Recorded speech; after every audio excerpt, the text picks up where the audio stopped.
ఇక నేటి నుంచి జగనన్న ఆరోగ్య సురక్ష రెండో విడత కార్యక్రమం ఏపీలో ప్రారంభం కానుంది. నేటి నుంచి గ్రామాల్లో వైద్య శిబిరాలు మొదలు కానున్నాయి.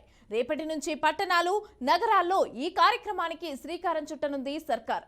ఇక ఈ శిబిరాల ద్వారా గ్రామాలకు వైద్య బృందాలు వెళ్లి వైద్య సేవలను అందించనున్నారు.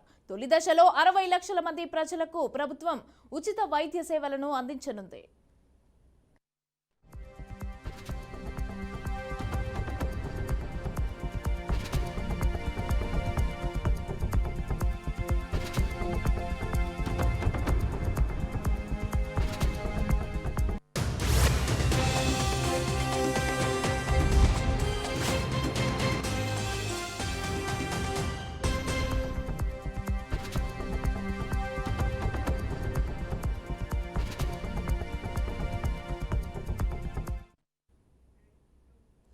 రెడ్డిగా ఈ అంశానికి సంబంధించి పూర్తి డీటెయిల్స్ మా ప్రతినిధి శ్రీనివాస్ అందిస్తారు. శ్రీనివాస్ చెప్పండి, ఇక నేటి నుంచే జగనన్న ఆరోగ్య సురక్షకి సంబంధించి అయితే ప్రారంభం కానుంది రెండో దశ. అలాగే రేపటి నుంచి నగరాల్లో అలాగే పట్టణాల్లో కూడా ప్రారంభం కానున్నట్టుగా మనకు సమాచారం అందుతోంది. అయితే డీటెయిల్స్ ఎలా ఉన్నాయి, ఎక్కడి నుంచి స్టార్ట్ చేస్తున్నారు?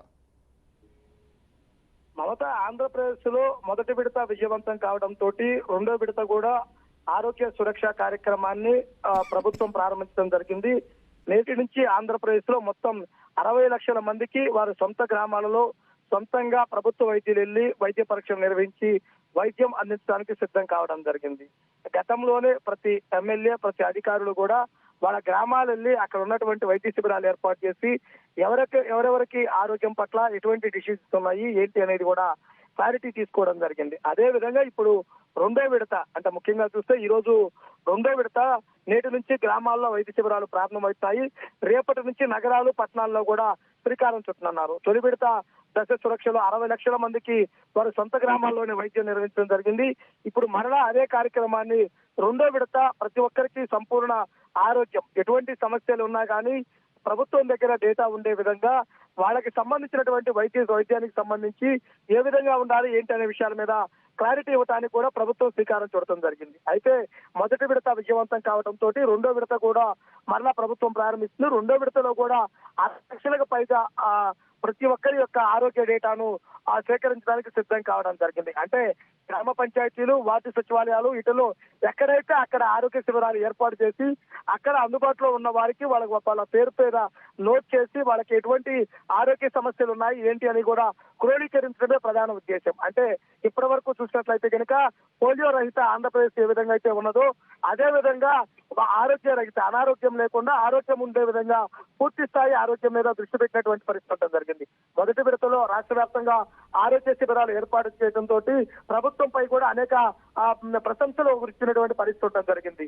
అదే విధంగా రెండో విడత కూడా పూర్తి స్థాయి విజయవంతం కావడానికి కూడా ప్రభుత్వం చర్యలు చేపట్టడం జరిగింది. అవైతే ప్రతి గ్రామ సచివాలయం, వార్డు సచివాలయం, పట్టణ ప్రాంతాల్లోనూ, మున్సిపల్ కార్యాలయంలోనూ ప్రతి ఒక్కరికి కూడా పూర్తిగా క్లారిటీ ఇచ్చి ఒక షెడ్యూల్ కూడా విడుదల చేయడం జరిగింది.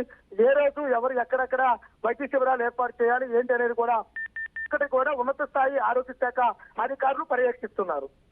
రైట్, అలాగే శ్రీనివాసరావు, గ్రామాల్లో శిబిరాలకు సంబంధించి కానీ పట్టణాల్లో శిబిరాలకు సంబంధించి కానీ సిబ్బంది ఎంతమంది అవైలబుల్గా ఉండే అవకాశం ఉందంటారు? అంటే ఇప్పటికే చూసుకున్నట్టయితే కనుక ప్రతి గ్రామ సచివాలయంలోనూ హెల్త్ అసిస్టెంట్ ఉంటున్నారు. అదే విధంగా చూసుకుంటే డాక్టర్ను కూడా విలేజ్ వైడ్ డాక్టర్లు అందుబాటులో ఉండేదని కూడా ఏర్పాటు చేయడం జరిగింది.